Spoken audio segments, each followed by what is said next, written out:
All right, I'm so happy to be here. So happy to be with you all, and in fact, it's a great honor. I think I'm actually gonna throw a curveball to the sound people and switch to that mic so I can see you better, actually, so sorry about that.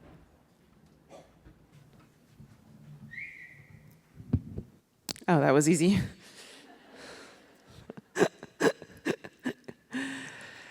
So, I'm so honored to be here, as I said, a huge honor, I mean, to just share space with you all. Restorative justice is such a very deep, meaningful topic to me in my life for so many reasons, as you're about to hear. But I think the reason I love it the most is because encoded within the process and the philosophy of restorative justice is this thing we call grace, this thing we call love, this thing we call compassion and understanding, and this thing we call unconditional love. And it's really about seeing someone who's perceived to have caused an offense, and instead of judging them, seeking to understand them, and through that process, having a mirror up to ourselves, because we've all caused offenses. Every one of us in this room, right? And so we all need grace. We all need understanding. We all need love. And sometimes the hardest person to love is yourself. And we need to help each other love ourselves. And I believe that this thing we call restorative justice is the vehicle through which we help each other love ourselves. So that's why it's so important to me, is that encoded within this concept is grace and love. I want to speak briefly about my personal experience with restorative justice. So I started to do drugs when I was 11 years old. I'm now 34. I started to drink alcohol at age 12. I started to do hard drugs at 14. By the time I graduated high school, I had done heroin, meth, crack, and probably other drugs you've never even heard of. I was a bit of a wild child, let's say.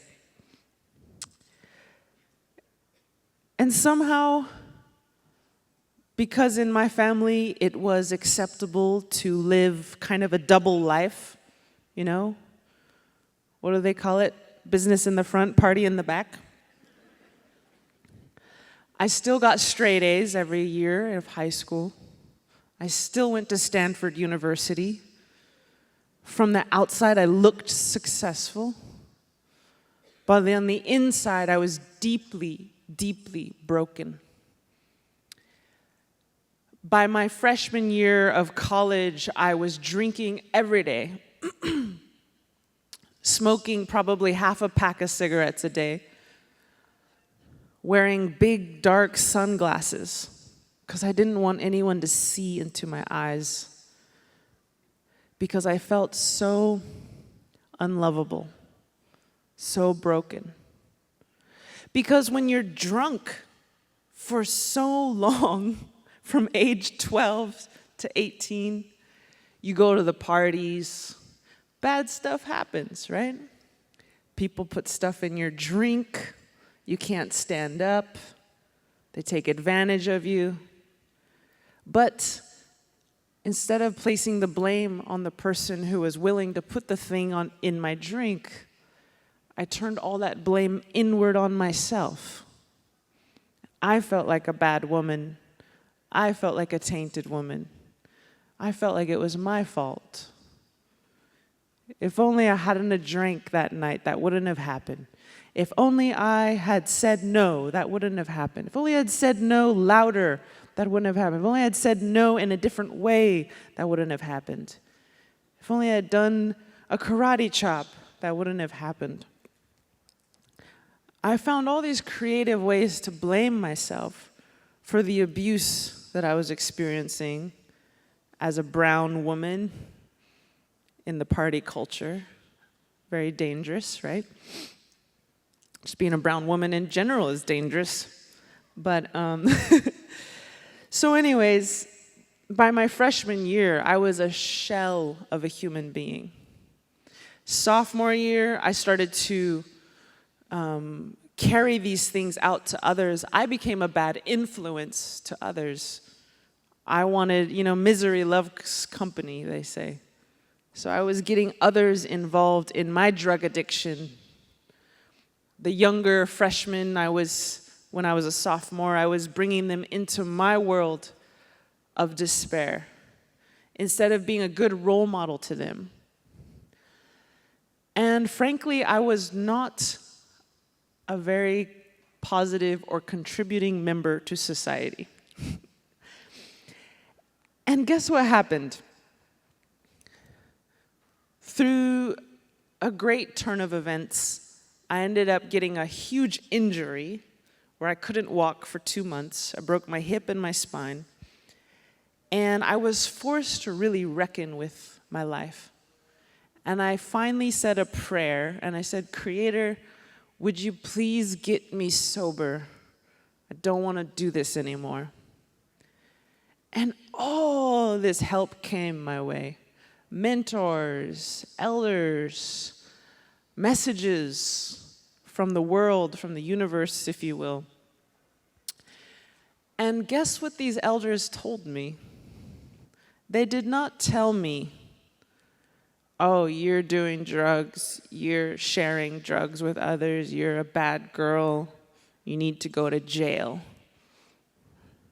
No, they did not tell me that. They told me, I'm sorry.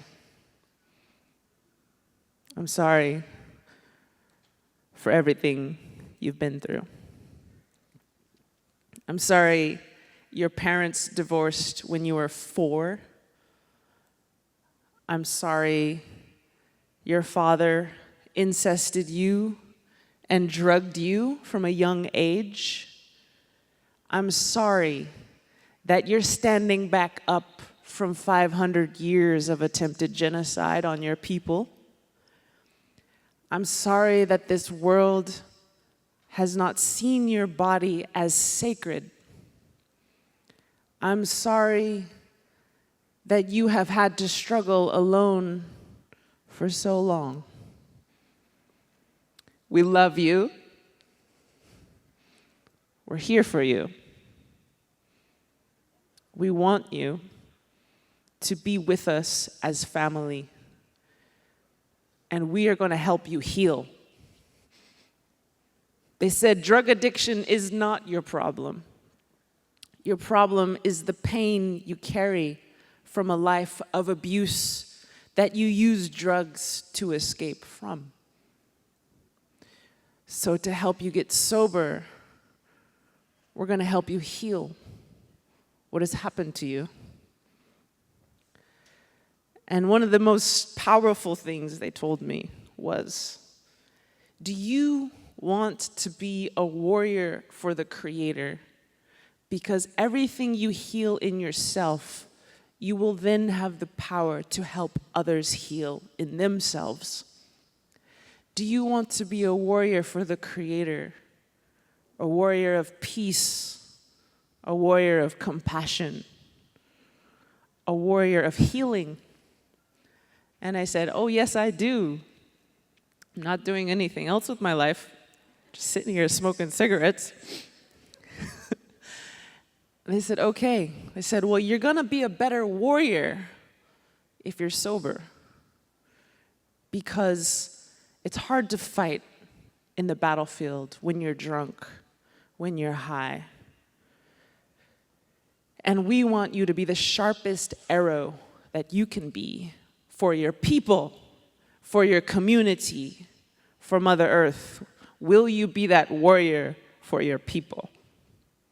And that invitation to be not just someone who gets help from the elders, but someone who fights alongside the elders to give help to others, gave me the courage, more than enough courage, to put it all down. And this December, I will celebrate 12 years of complete sobriety.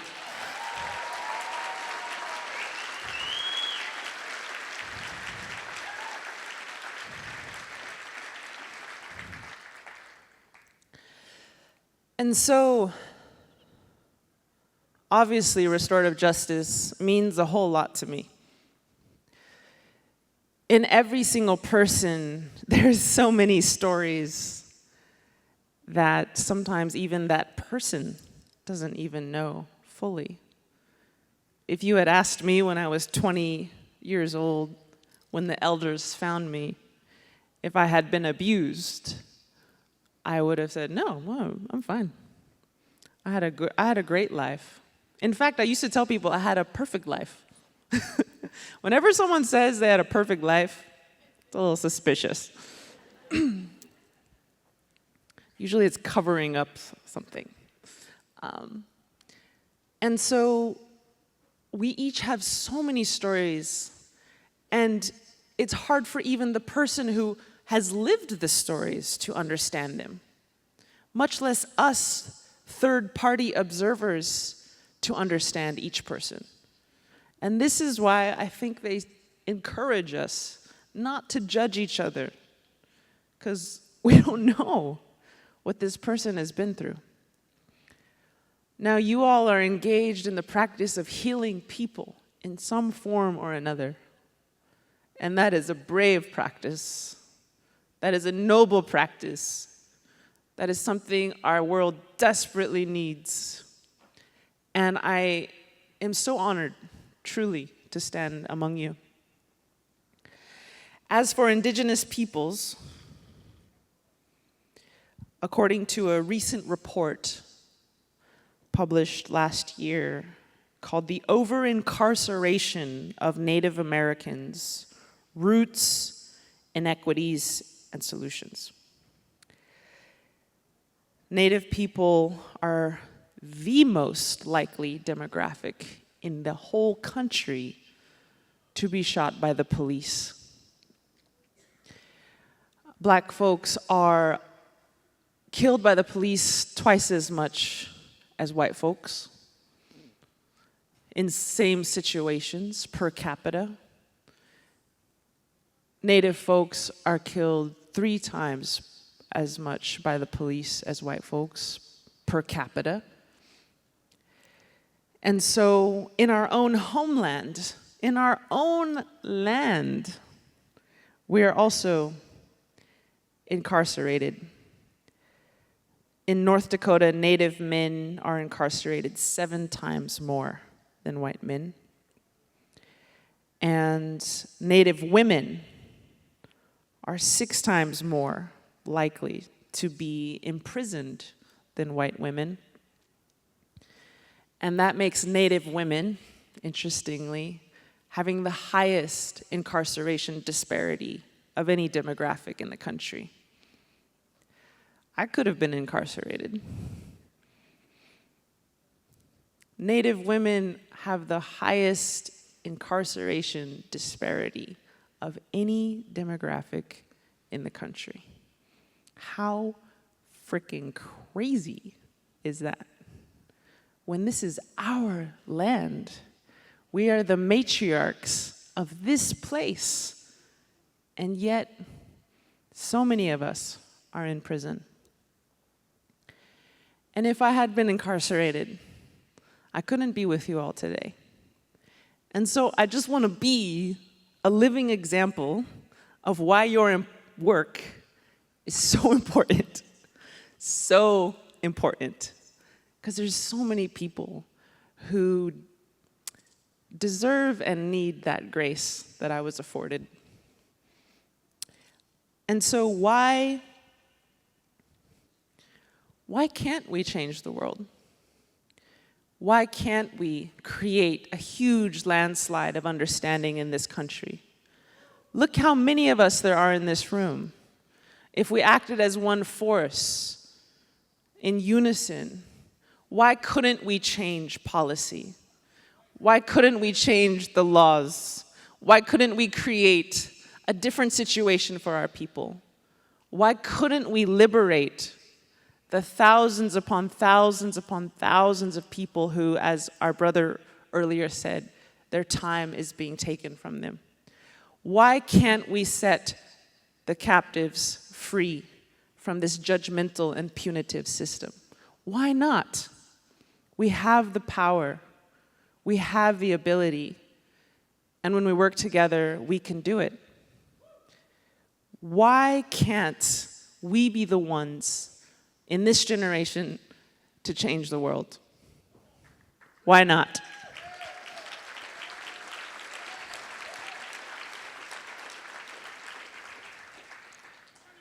Our foremothers and our forefathers have done it before. They have taken some pretty nasty situations, right? And made them much, much better for us to enjoy. Why can't we be those ancestors for our descendants? Why can't we do that? We can. These walls appear to be so strong, but when the people push on those walls hard enough and for long enough, our ancestors have proven those walls do crumble. And so I invite you all to push together these days and the days after this conference. Why can't we be the ones who create this defining moment for our country? There's no reason why not. If the ancestors have done it, we can also do it. Because everywhere you look, there's this doomsday feeling, right? I mean, there's a lot going on. There's a lot going on. But we must quell the fear, bring it down, remain calm, be the leaders that not only our children need us to be, but even our peers need us to be. Be the people who come with love, peace, kindness, gentleness, maturity, and at the very least pray to be the adults that we wish we had when we were younger. At least pray to have that poise that the world needs us to have right now. And let's reverse this doomsday legacy to say, no, everything can be beautiful. It's an incredibly intense time. If you just take the climate crisis alone, that's a lot. That's a lot. But it's not just that. It's so many different things. But it's not that we are hopeless. It's not that we don't have any ability to change this situation. It's simply that we are not yet united. We are not yet organized. But I look out in front of me today and I see a people who are very organized and very united and very capable of changing things. And sometimes even, thank you. Sometimes even the slightest adjustments can create waves and cascading positive effects. And that's something that I've proven, well, other people have proven with me through the research into indigenous food systems that we've done. We've shown how human societies have been so beautiful on this very continent In this very Chesapeake Bay, they harvested oysters for 3,000 years without ever destroying the oyster population. 3,000 years they were eating oysters and depositing the shells into middens that we know of, that we can trace. Within only 300 years, Americans have reduced the oyster population to less than 1% of its original size.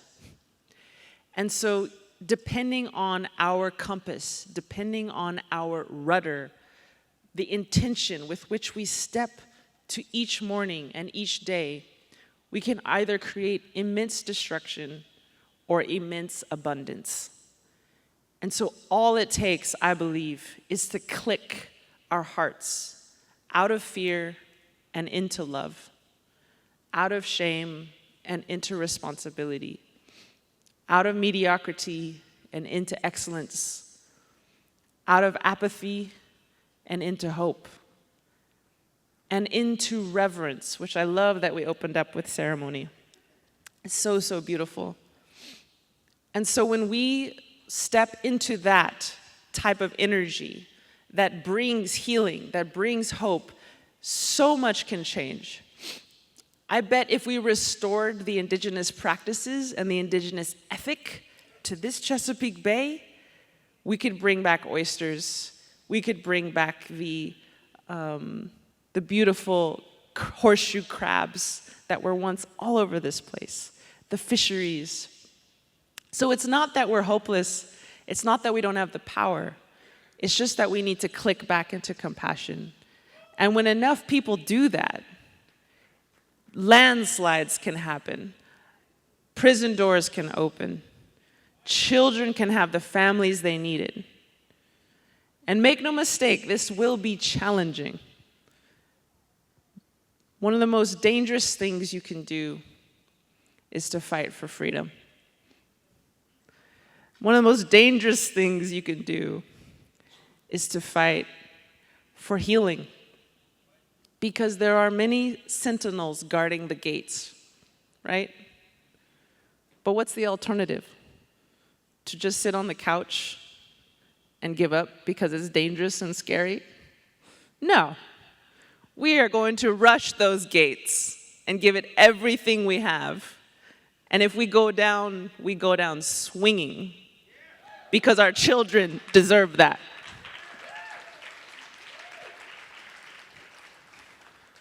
Our children deserve our best effort. And I've run for office. I've stepped toe-to-toe with these systems of power. And I'll be honest, they kicked my ass. I did not win the election. I got slandered into oblivion. I had to lick my wounds for about a year. So make no mistake, there will be challenges. And once we start to move the needle, the more those challenges will come. But we must step forward anyways. We must try anyways. We must be willing to lean forward into battle. We must be willing to learn from our mistakes.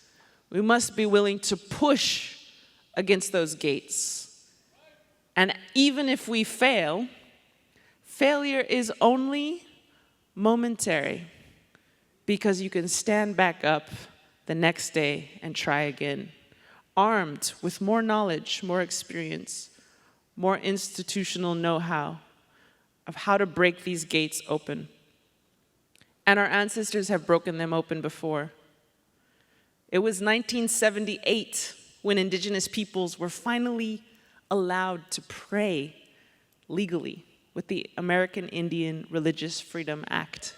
1978. It was in the 1950s that Native peoples were finally allowed to vote in our own land. But those gates opened because our elders stood and fought. And that is what our descendants are asking us to do today.